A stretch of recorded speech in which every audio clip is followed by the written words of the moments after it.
William G. Merryblood was an ugly shut-in who cared little for his life, as he blamed himself for his parents' deaths. However, when he was given another chance in life, he decided to live differently and build a life he could be proud of, surrounded by friends.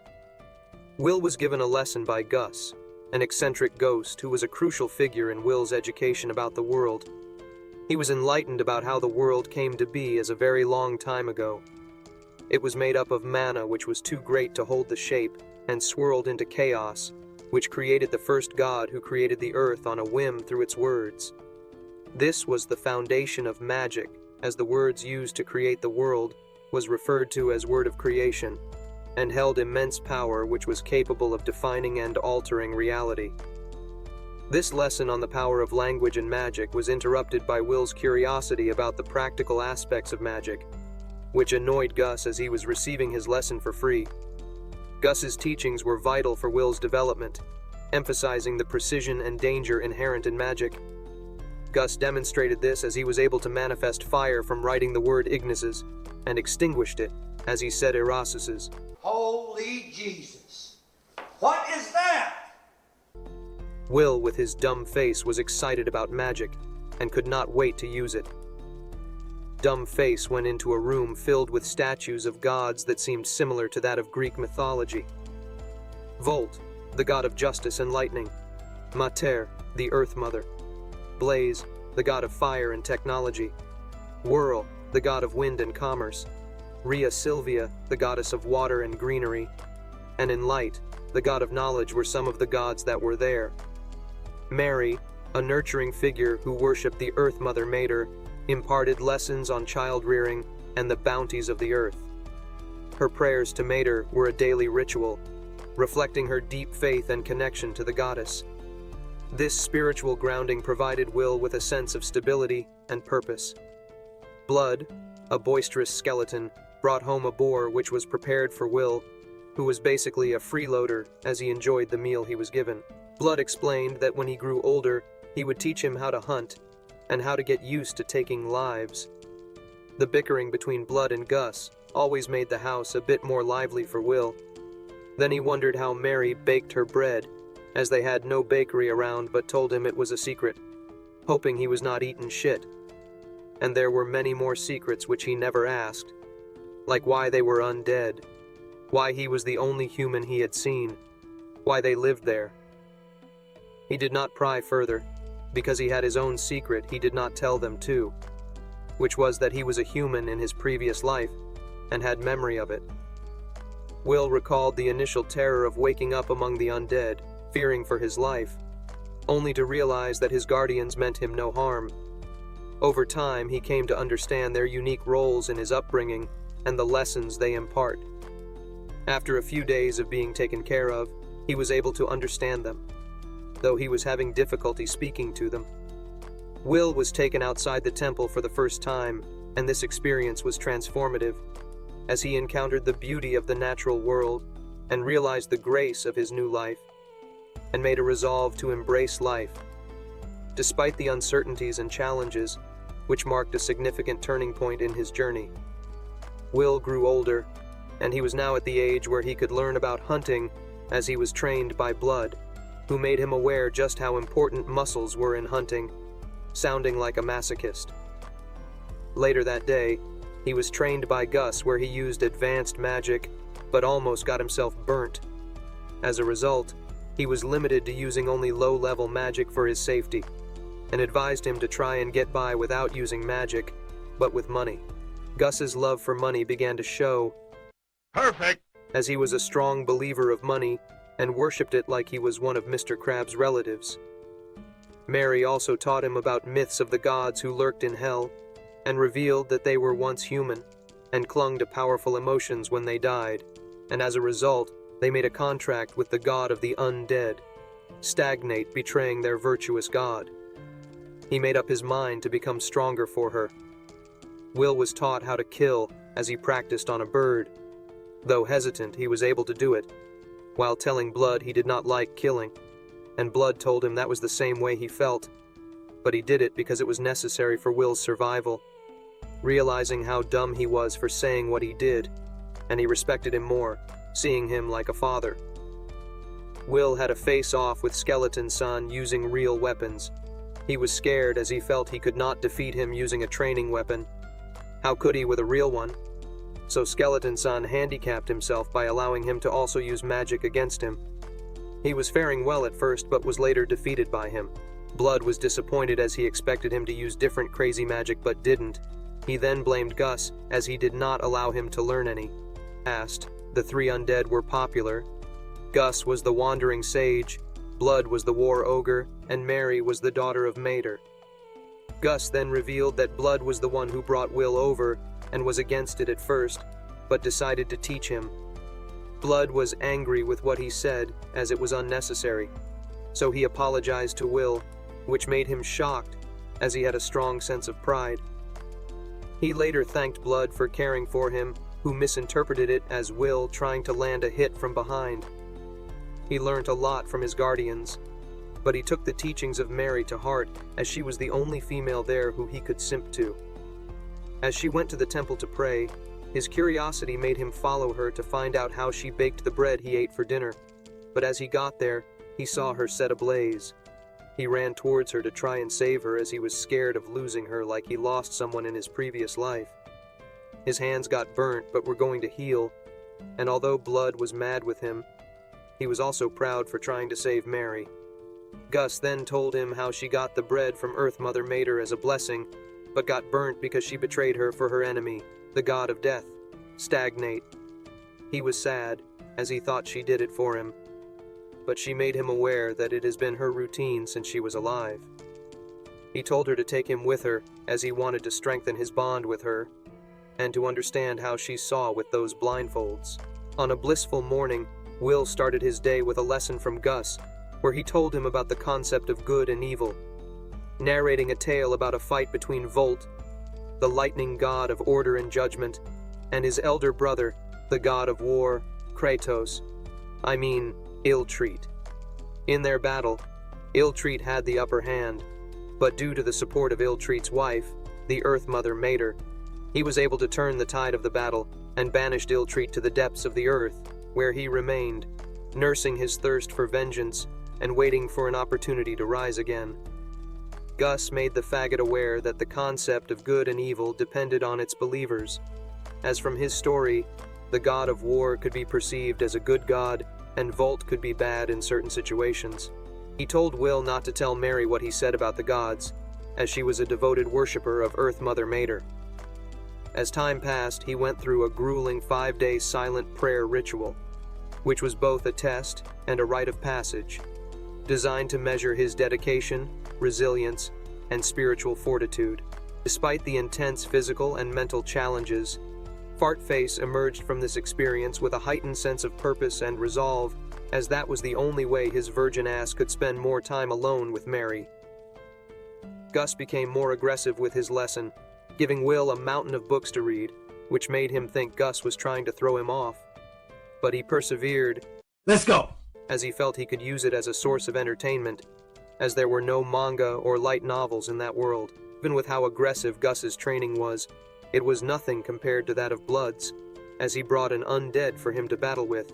He was able to defeat the undead easily, as it was just a bag of bones. Dumbface bragged about defeating the undead. Blood decided to take him to the city to further challenge him. It was his first venture into the ruined city, which he had long observed from a distance. Blood informed him that the city was once a thriving center of dwarf and human civilization, but that the undead had taken over and turned it into a dangerous place. The journey through these ruins was not merely a physical challenge, but a test of Will's practical skills, courage, and independence, as Blood left him to find his way out. Navigating through hazardous passages and confronting formidable undead foes, Will's experience in the ruins was a critical step in his development as a warrior, and as this was his first time being alone from everyone since coming to this world, he began to recall the feeling of loneliness he had once forgotten, as he was a certified loner in his previous life. During this harrowing trial, Will encountered a powerful undead Vrascus demon capable of using words, and despite his fear and the overwhelming odds against him, he engaged in combat with the undead demon. Though it was a tough battle, he defeated it and retrieved its dwarven magic spear. This battle highlighted Will's growth as a fighter and his unyielding determination to prove himself to his mentors, and as he kept on pressing forward, he had a stream of thoughts wondering who his real parents might be. That was when he encountered Gus and wondered why he was glaring at him with such intensity from afar. He tried to speak to Gus but was attacked with a golem and multiple cast spells, as Gus had had enough of his ugly face. Fart Face was scared he was going to be killed, but when he realized his spear could harm Gus, he resolved to defend himself even though it meant killing Gus. But he chickened out as he remembered he had not tried Talk no Jutsu, as he knew if Gus was serious, there were easier ways he would have done that. Gus apologized for taking the lesson too far, but Will knew it was more than that. As they got home, Mary and Blood praised him for his achievement, and Will decided not to tell them about what happened between him and Gus, as he was scared of what he could do to him. He got his spare appraised and was happy he got a new weapon, even though it was just an extendable touchlight. He returned to the city occasionally to train and collect weapons, and he had reached a level where undead Vraskus demons were not tough for him anymore. Some days later, Gus brought fewer books for Fart Face to learn, which he was surprised with, and Gus told him he had learnt enough already and wanted to teach him something even more important, which was how to gamble. I got you, homie! Will was already getting addicted to it when Mary came in and gave them an earful of lectures on how bad gambling was. Good job! As the day went by, Gus told Will he had studied the heavens and was the honored one predicting Will's earnest duel against Blood, which he wanted him to throw off. Will agreed that he would only do it if Gus told him why he wanted him to lose the battle, but Gus could not reveal it, so he left and acted like they never had such a conversation. He went to the room filled with statues of gods, where he cried like a little girl, and met up with Blood and Mary, who told him that during his coming of age, he had to swear an oath to one of the gods, as that would be his guardian deity.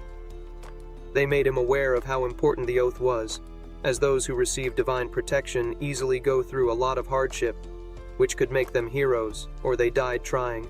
Will was doing some pull-ups as he looked like a scrawny stick, and thought he could buff up until Blood came over and told him it was a wasted effort, and that his training had been completed. Will only had to prepare for his duel with Blood for his coming of age and to commemorate Will becoming an adult.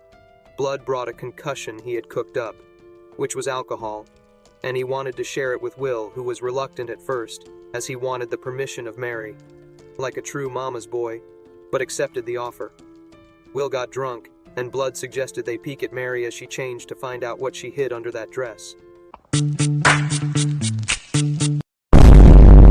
As they went to her room, it was almost a success until Will slipped in, and it quickly turned into chaos as Mary caught them in the act.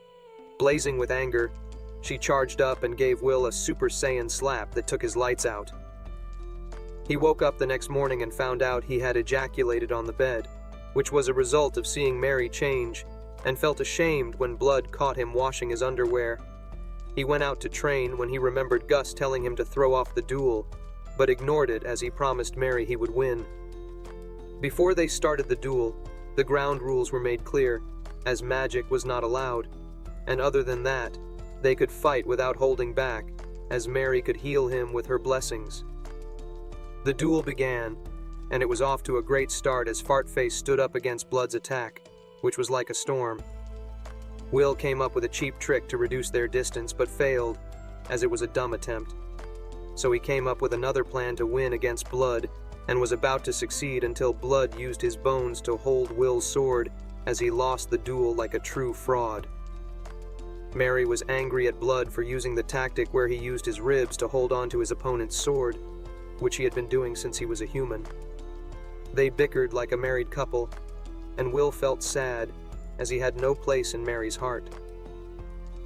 Later that day, Blood acknowledged Will's strength and told him they had taught him all he needed to know, so it was left to him to refine it to his liking.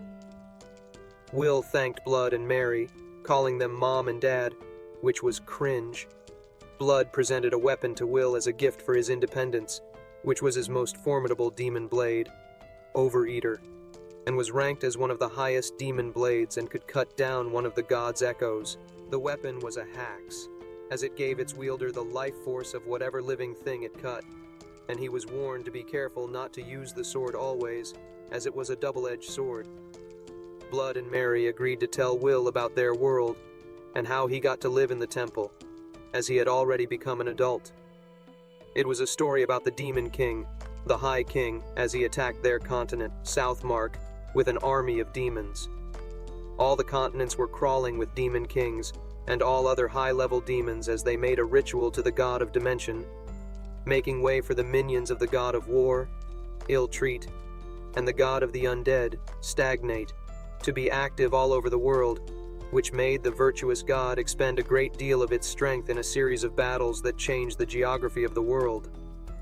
As if that was not enough, the High King also had a hax, whereby he could make countless demons from its blood, and magic also didn't work on him, which made him an unstoppable force.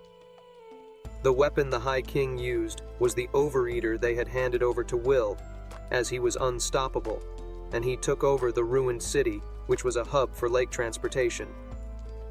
The High King mass-produced demons and used the transportation route to attack neighboring settlements, and as all hope was lost, Gus suggested that that was the right time to strike down the High King. Will interrupted them as he wanted to prove he was a genius, as he thought he knew how the High King was stopped, but he could not be any more wrong with his deduction, as he embarrassed himself.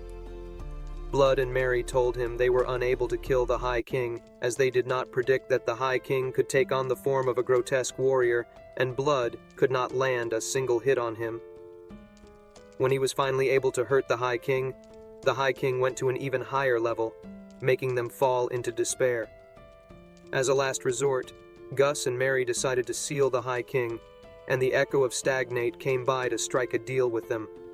With no other choice, they accepted, and that was how they became undead, and the Echo of Stagnate was able to clear the city of the demons, turning low-level demons into undead, which still roamed the city, and they became the guardians of the High King's seal, and were bound there. They had never set foot outside the ruined city, so they concluded that humans were extinct until some demons brought Will here as a sacrifice to unseal the High King. As they were done with their story, Blood and Mary spoke to Will like they were saying their last goodbye. That was when the Echo of Stagnate came to collect what he was owed.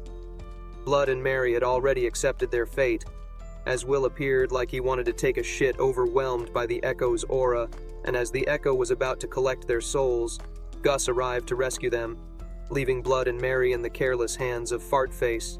Will got back a few memories from his past life, as he remembered an old sorcerer in a novel he loved when he was a kid, and he looked up on the shoulder of Gus as he admired him. The Echo of Stagnate laughed at how futile Gus's attempt to stop him was, but Gus did not relent as he went on for the attack and was able to trap him. Gus used a quadruple cast, which very few mages could do, and Will did nothing but watch like a useless fool as he enjoyed the fight.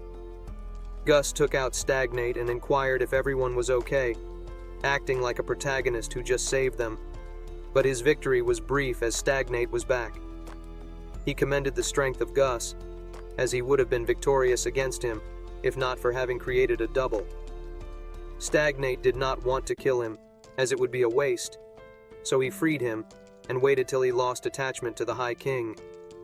Stagnate made the three guardians unconscious and thanked Will for helping them lose their attachment to the High King, as the contract he made with them was that they would become his servants once they lost their attachment to the High King, which they did when they decided to raise him.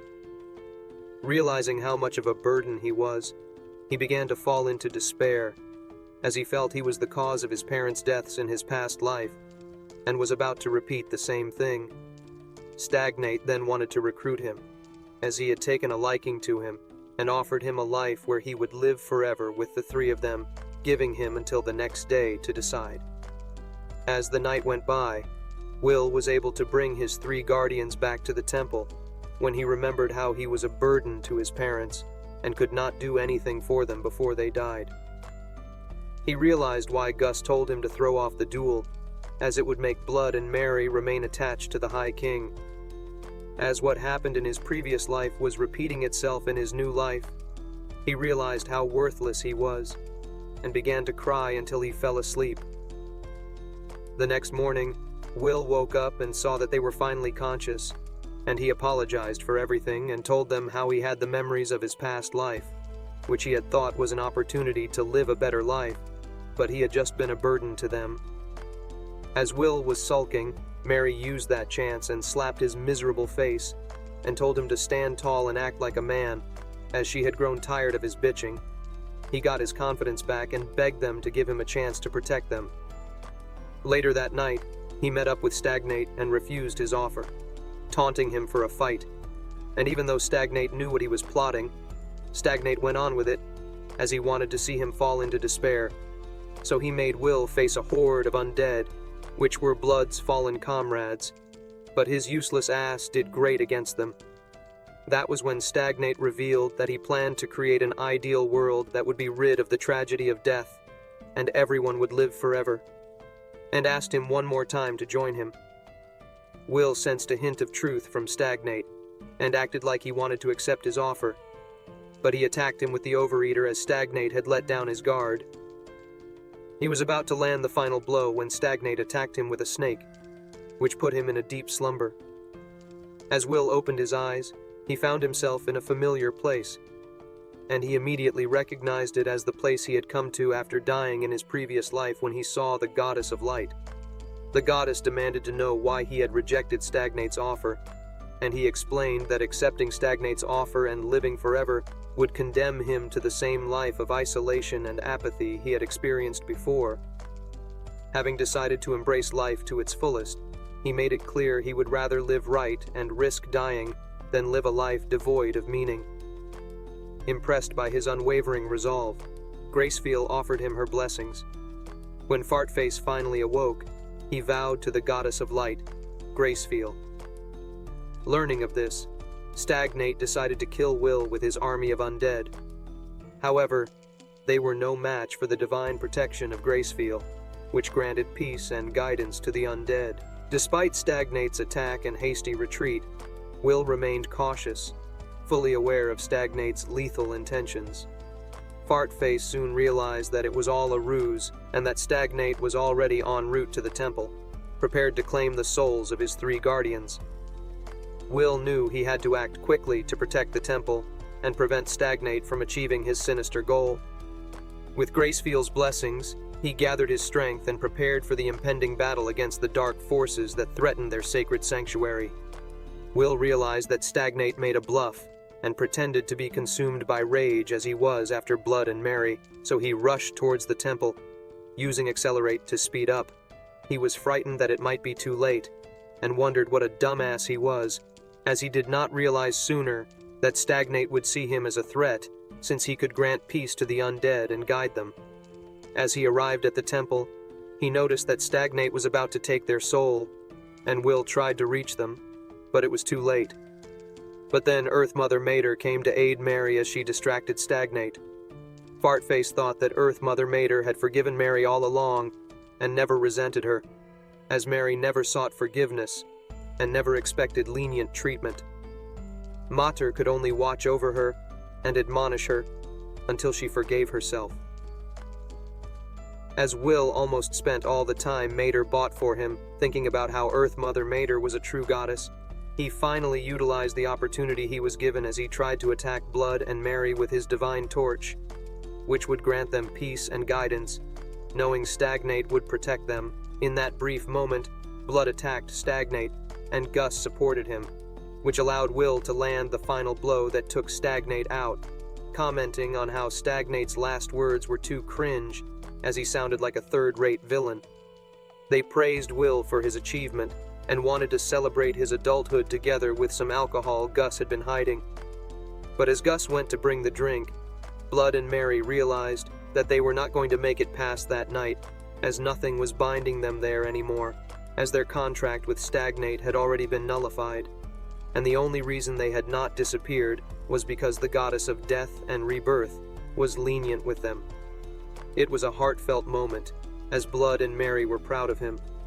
But Will wanted to act like a selfish little brat, as he began to list a lot of things he still wanted to do with them. He could not bear to let them go, and told them to find a way to stay, as he cried like a pussycat. Blood and Mary told him not to worry, as he would meet other people who would be dear to him once he left the city. Blood advised him to make lots of friends so he doesn't become a loner, and to bag himself 2 or 3 chicks so that he doesn't end up dying a virgin. Mary told him his path was going to be a rough one, as he had made an oath with the goddess of light and had also killed a god, but she knew he would persevere regardless. Gus finally came and lightened up the mood with alcohol, and his first drink with all of them left a long-lasting impression on Will. The goddess of light guided the souls of Blood and Mary towards the cycle of death and rebirth, and the next morning, Will made a grave for them at the top of the hill and paid his respect, promising them he would live a life worthy of their praise. He met Gus and asked how he was still around, as he wanted to take his treasure. Gus gave him the treasure as his last parting gift, and told him he had made a contract with the goddess of light to be the guardian of the High King's seal for 10 years. Will wondered if Mary and Blood could have the same opportunity, and Gus confirmed that they could, but decided not to, as they would get greedy, and it was good enough that only he needed to be the greedy one. Will took his gear and was ready to set off, but before he left, Gus gave him a last name, so he became William G. Maryblood. Will felt a sense of responsibility and determination as he embraced his new identity and embarked on his journey with a newfound purpose and resolve. Will continued his journey, noting that he hadn't seen any humans since he departed from the city of the undead, and all he came across were wild animals and fodder demons. He remembered that Blood and the others last saw humans 200 years ago, when they were still alive, and wondered if no humans had returned. As he journeyed further, he saw a village and was excited, as he thought he would finally see some hot chicks, but that was not the case, as the village was abandoned, and the only things that remained were the aftermath of war and the emptiness in his soul. Will granted the dead peace and guided their souls. Fartface set up camp as he utilized his magic words to keep insects and alarms at bay. He realized he was running out of preserved food, so he prayed for the blessing to get bread and purified water, and he hoped to find a populated place as soon as possible, as he was lonely. The next morning, he followed a river downstream when suddenly, Will encountered what he initially thought was a demon, but turned out to be a massive boar and was ready to engage. He realized someone else had already shot it with an arrow, which turned out to be that of a hunter.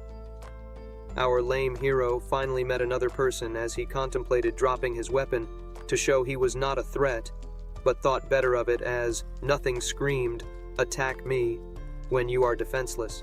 He considered praying for the blessing to show his devoutness, but kicked against it, as it could be mistaken for an attack. As Will noticed the hunter's bow was an elven, he spoke in their ancient language to show he meant no harm. The hunter dropped its weapon, revealing he was an elf, and then Will asked for his share of the boar since he killed it. The elf was a skilled negotiator, and through some banter and negotiation, they decided to share the boar. Will got the boar's shoulder in exchange for helping butcher it, a win for our survivalist protagonist. During the butchering process, Menel shows off his skills, impressing Will. They bond over cooking the liver, and Menel notices Will's devotion during prayer. Menel, however, doesn't seem as devout, possibly thinking Will's over-the-top piety was a bit much.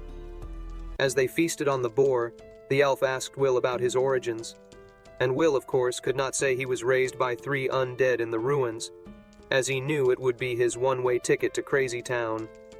Instead, he vaguely claimed he came from the south, but the elf found this a bit odd since there was nothing further south than that.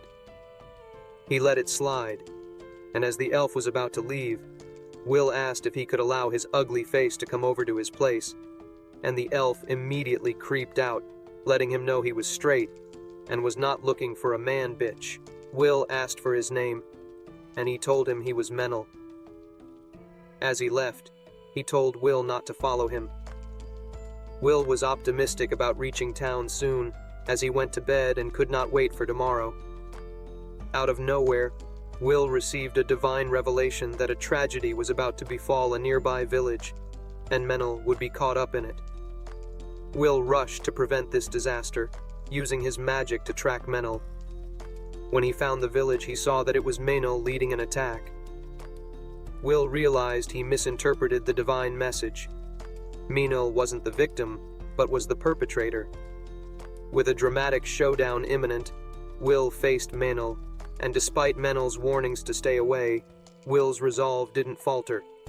Menel, however, seemed unbothered as he attacked Will, but when their raid began to look like a bust, Menel and the raiders retreated and tried to escape, but Will chased and defeated them, showing them he was the top dog.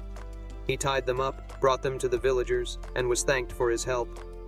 Will's bravery and determination not only saved the village from harm, but also earned him the respect and gratitude of the villagers. From that day on, Will became known as the protector of the village, always ready to defend them from any threats that may arise. The chief elder wanted to know the raiders' side of the story before he placed judgment on them, even though the villagers were against it. Despite the villagers' initial skepticism, the chief elder's decision to hear out the raiders led to a greater understanding of their desperate situation. Even though the chief elder empathized with them, he had no choice but to set an example. So Menel took the fall for it and was about to be hanged. That was when Will remembered the teachings of Blood and the others, so he tried to resolve the problem with money. He promised to compensate the villagers for the damages if they freed the raiders, and he hired Menel as a guide to direct him toward the demons that attacked his village. The people in the village took in those who were not involved in the raid but mainly as hostages, but it did not matter as long as they were safe. Menel and Will set out together to find the demons that had attacked their village. They knew that to truly protect their village, they needed to eliminate the threat at its source. As they journeyed into the unknown, they forged a bond of trust and loyalty that would prove invaluable in the battles ahead. Menel and Will began their journey by navigating through a dense forest as they set up camp for the night, under the guidance of the mysterious and reverent invocation by the elf. They had dinner, and Will wondered if he had done anything wrong to Menel as he acted distant from him. Menel told him he did not like his smelly face. Menel clarified that he was only going to guide Will toward the demon and was not going to engage them alongside him. Menel was about to have a shut-eye, and Will wondered if it was wise for them to sleep without one of them keeping watch. Then Menel informed him he would know if anything happened because fairies were watching over them. Will was excited as he had not had a sleepover before, as he was a loser with no friends, and it had been a while since he had slept together with someone, so he wanted to have small talks with Menel, but he was rejected. Menel explained that it was important for them to conserve their energy for the upcoming battle with the demon. Will reluctantly agreed and settled down to rest, feeling a mix of nerves and anticipation for what was to come. The next morning, they arrived at the ruins of the village temple, where Menel went to scout the ruins and came back to give Will details on the situation and told him the demons were conducting a ritual and more demons were patrolling the temple. Menel strategized on how to confront the demons, describing the layout of the temple and the types of demons present, including a manticore. Will planned to attack them head-on. Will made a surprise attack and showed off his skills as he defeated the demons with a breeze. Menel asked him how he got so strong, and Will joked that he ate a lot of bread. Will went over to pray for the lost souls to find peace and be guided. They scouted the area in search of survivors, and they heard a voice under a rumble, which was that of a young survivor who expressed relief and gratitude towards Menel as he endured the pain and waited for Menel to save him. Menel could not bring himself to hold him, as he did not order a dish served extra burnt. But Will took him and praised him for his effort. The young boy later found peace, and Menel apologized to Will, saying he saw him as an ugly, spoiled brat who earned God's divine protection and was cocky. After that, he was able to hold the hands of the other survivors and bid them farewell as they found peace. Will did not sense any demons anymore, but Menel told him it was not over, as there was one more left. They met Old Marple, the caretaker of Menel, who had become a high-ranking ghost as she had a lingering attachment to the village. so Menel wanted Will to help her pass on. She found out that Menel did something wrong as she continued to press on. He revealed the truth that he could not just stand as he watched everyone starve, and he began to rant about how God hadn't done anything for him and was ready to die with Marple. Will realized that being an elf was tough, as they lived a very long life, even after they lost the places or people they loved. Old Marple encouraged Menel to embrace the light and to realize the God's enduring love. She asked the fart face to care for Menel, recognizing his intrinsic goodness despite his actions. He told Will that the demons that came to the village were strays, and the high-ranking demons were on the mountain plotting something evil, and that was the reason she was not able to pass on, as she wanted to figure out what the demons were plotting, and did not need Will's help to guide her soul, as she was already guided. The villagers came back to their village, and were shocked to see the state of their home and loved ones, but later picked up the remaining farm tools to dig holes and bury the dead. They had a party to thank Will for all his help as they gushed down on some alcohol. Will could not find Will around, so he went out to look for him and found him as he followed a fairy. Menel told him about the ruin old Marple told him about, that adventurers go in and never come out, and Will said he was going there the next day as he felt like a slime. Will inquired about old Marple, and Menel gave him his story. He came from Greenland, and his mother had an insatiable curiosity, so she got whore herself outside the forest, and when she returned, she was pregnant. She died when she gave birth to him, and his time in Greenland was not the best because he grew at a faster rate than the elf, and his whore mother did not help his cause. He ran away from the forest, as he could not bear it anymore. The outside world was also not so great, but he was good with a bow and arrow, so he got around. He also had fairies, who informed him if he was about to be devoured, as he stated that he would have been a whore if it hadn't been for it, and Will the faggot decided to shoot his shot. He became an adventurer and came to Southmark because they had a lot of ruins, but he was betrayed by a party member who poisoned him. He later killed him and wandered around the village. That was how old Marple found him and took him in, and it was the same for other people in the village. Menel then asked to receive the divine protection of the goddess of light, hoping it would guide him on a path of redemption and justice. They went back and had a lot of drinks as they celebrated their friendship. The crown prince threatened to kill him, but Will was still taunting him, and after some careful thinking, he realized violence was not the way as he got scared and went for talk no jutsu, which calmed the crown prince down, and later on, they came to an agreement. Bishop Bagley then interrupted their meeting to complain to the crown prince about taking Will, who was a member of his temple, without his permission, as it was an insult to the authority of the temple. But the prince feigned ignorance as he told Bishop Bagley that people from his temple were happy to send Will to him. The crown prince then told him not to get his hopes high with Will, as he was asking to assemble a private army to save the poor people of Beasttown like a goody two-shoes, and told Bishop Bagley killing Will had crossed his mind, but he was amused, so he let him be.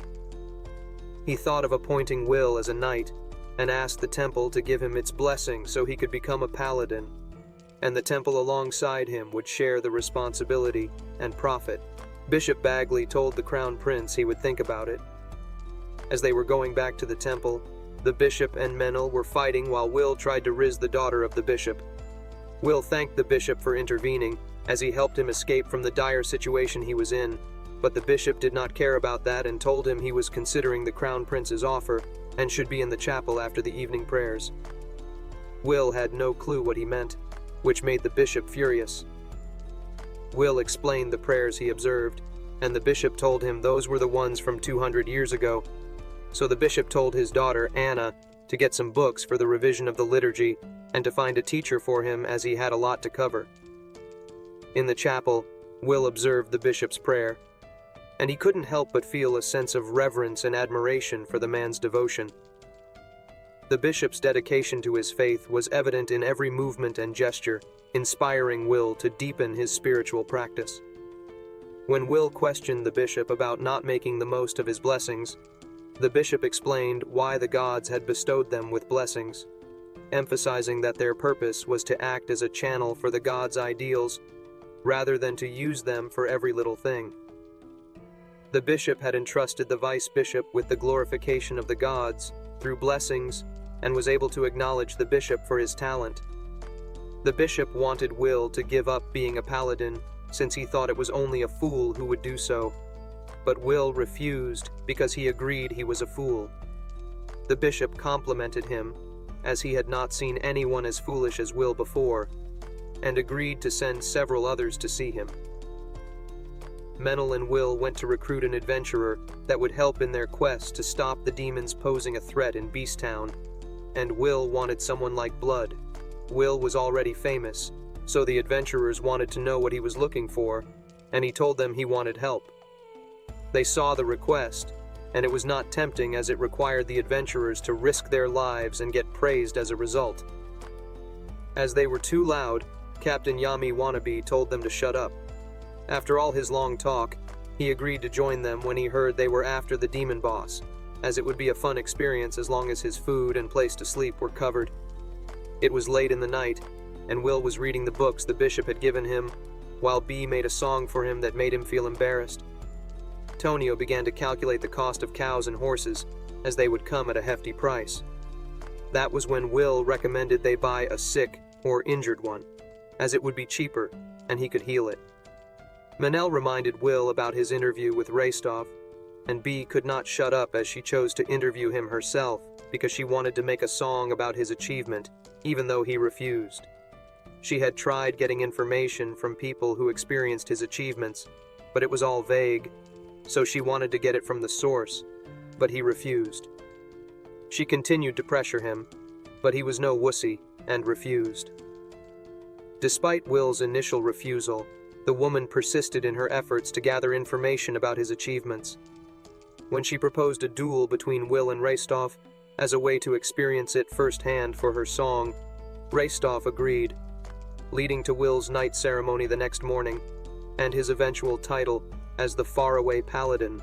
Will got permission from the Crown Prince to set off with his rowdy adventurers on their way to Beast Town to begin exterminating the dangerous demons and demon beasts infesting the Beast Woods. For relatively safe areas, they brought supplies for them, even though they started in debt, as he believed it would make profits later on.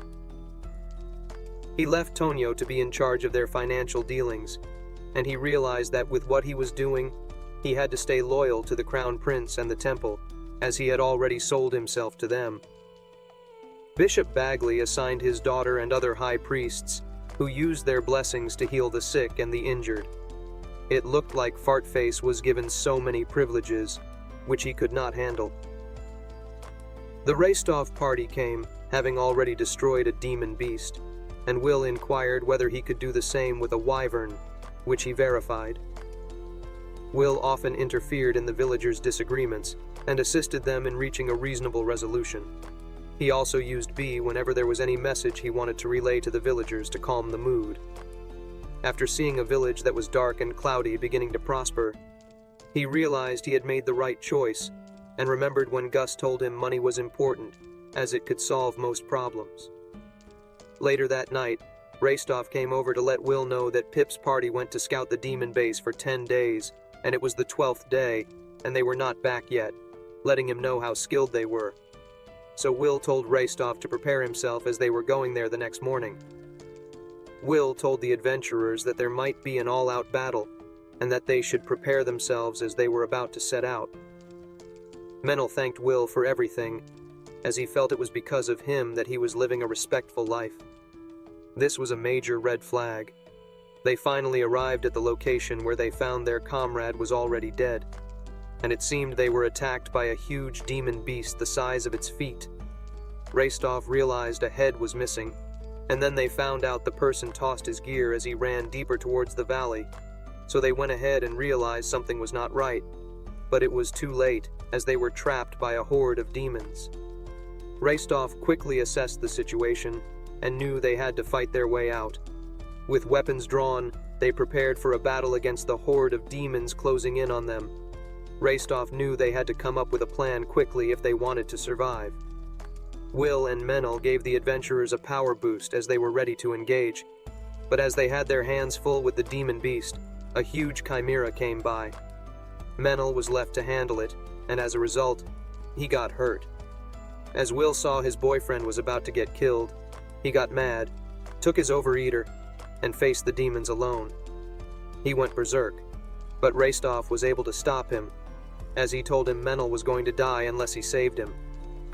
As he tried to heal him, he began to feel dizzy and passed out as a result. Will's reckless actions had put both himself and Menel in danger, leaving Rastov to try and save them both. The situation was dire, with the odds stacked against them as they struggled to survive the onslaught of demons. Will woke up, found himself in bed, and asked how Menel was, to which Rastov told him he was stable but had not woken up yet. He was told to rest, as he had expended a lot of energy. Fartface began to figure out what he did wrong as he wondered why all that happened. He then concluded that he did not want to feel like a lonely loser, so he acted like his friends were his equals, even though he was not like everyone. With this realization, he took his dumbass out of the room and went to meet Menel, but before he did, he met Bee, whose face irritated him as she praised him for saving Menel's life. He went in and saw Menel covered up, so he healed him with the little strength he had. He met up with the goddess of light, Gracefield, who was disappointed, and he told her he was going to fix everything alone. Feeling the weight of his responsibilities, he knew he had to prove himself to Gracefield and make things right. Determined to show his worth, he set out on his journey with a newfound sense of purpose. Will was going to face off with the demon beast alone when he came across his boyfriend Menel as he tried to stop him from doing something reckless. Fartface was adamant as he felt he was doing it for Menel, who got pissed and punched Will in the face but did not faze him, showing how much he punched like a girl. He got tired of the futile moves Menel was trying to pull, so he decided to break his arm so he could leave, but Menel proved to be resilient as he did not stop. Menel's unexpected move caught Will off guard, allowing him to finally gain the upper hand in their altercation. Despite his initial resistance, Will realized that Menel was not as weak as he had assumed, leading to a shift in the power dynamic between them. Menel realized how much of a coward Will was for giving up on his friends just because he got his ass whooped once, but even though he was emotionally unstable, Menel could not leave him be as he acknowledged him as his friend, and he doesn't give up on a friend. Menel thanked him for everything he had done for him and promised to catch up to him one day. Will began to cry as he realized how dumb he was.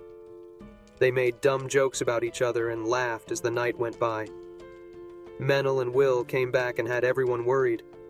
Will apologized to everyone for being a burden and explained to them what had happened.